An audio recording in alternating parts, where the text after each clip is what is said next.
নমস্কার, আপনারা দেখছেন সময় কলকাতা। সময় নিউজ নিয়ে আমি পৃথা রয়েছি আপনাদের সঙ্গে। এখন চোখ রাখবো বিস্তারিত খবরে।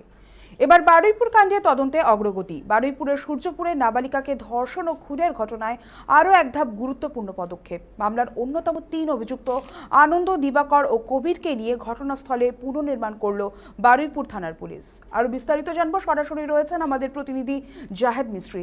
জাহেদ, আবার সেই পুনর্নির্মাণের চেষ্টা, ঘটনা পুনর্নির্মাণের চেষ্টা আনন্দ, দিবাকর এবং কবিরকে নিয়ে কি জানতে পারছো, কি তথ্য উঠে আসলো আজ?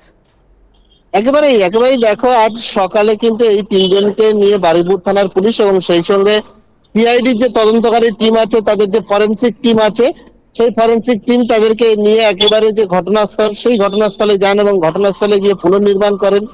এই যে যারা তিনজন এখনো পর্যন্ত গ্রেপ্তার হয়ে আছে, যাদেরকে পুলিশি হেফাজতে রাখা হয়েছে, জিজ্ঞাসাবাদ করা হচ্ছে এবং পুলিশের কাছে এখনো পর্যন্ত কিন্তু এমন প্রচুর তথ্য রয়েছে যে তথ্যগুলোর পুলিশের জানা নেই। এমন প্রচুর প্রশ্ন রয়েছে যে প্রশ্ন কিন্তু এখনো পুলিশের অজানা। সেই সমস্ত প্রশ্নের উত্তর খুঁজতে এই তিনজনকে নিয়ে একেবারে সিআইডির ফরেনসিক টিম এবং বারুইপুর থানার পুলিশ টিম কড়া নিরাপত্তার মধ্যে দিয়েই কিন্তু ঘটনাস্থলে যান। কারণ এর আগে আমরা দেখেছি যে আরো একজনকে যখন এই রিকনস্ট্রাকশনের সময় নিয়ে যাওয়া হয়েছিল, তখন সে পুলিশের বন্দুক ছিনিয়ে পালাবার চেষ্টা করেছিল এবং তারপরে তাকে পুলিশ গুলি করতে বাধ্য হয়, কারণ পুলিশের দিকে তাক করে সে বন্দুক গুলি করেছিল।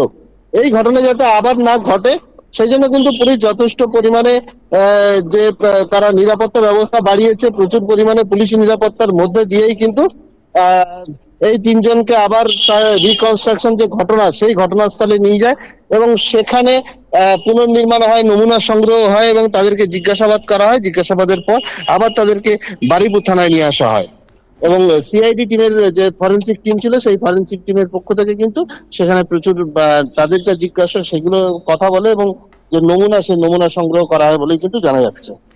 ধন্যবাদ জাহেদ আমাদের সঙ্গে থাকার জন্য। তদন্তকারী দলের সঙ্গে উপস্থিত ছিলেন সিআইডির ফরেনসিক বিশেষজ্ঞরাও। অভিযুক্তদের দিয়ে ঘটনার প্রতিটি ধাপ পুনর্নির্মাণ করে বয়ান, ঘটনাস্থলের তথ্য এবং ফরেনসিক প্রমাণের মধ্যে মিল খতিয়ে দেখা হয়। তদন্তে নতুন তথ্য ও গুরুত্বপূর্ণ সূত্র মিলতেই এই পুনর্নির্মাণ বলে পুলিশ সূত্রে জানা গিয়েছে। জঙ্গলের মধ্যে এইখানটায় দাদা বললে হবে না, তুমি ওখানে আছো, দাদা বললে হবে না।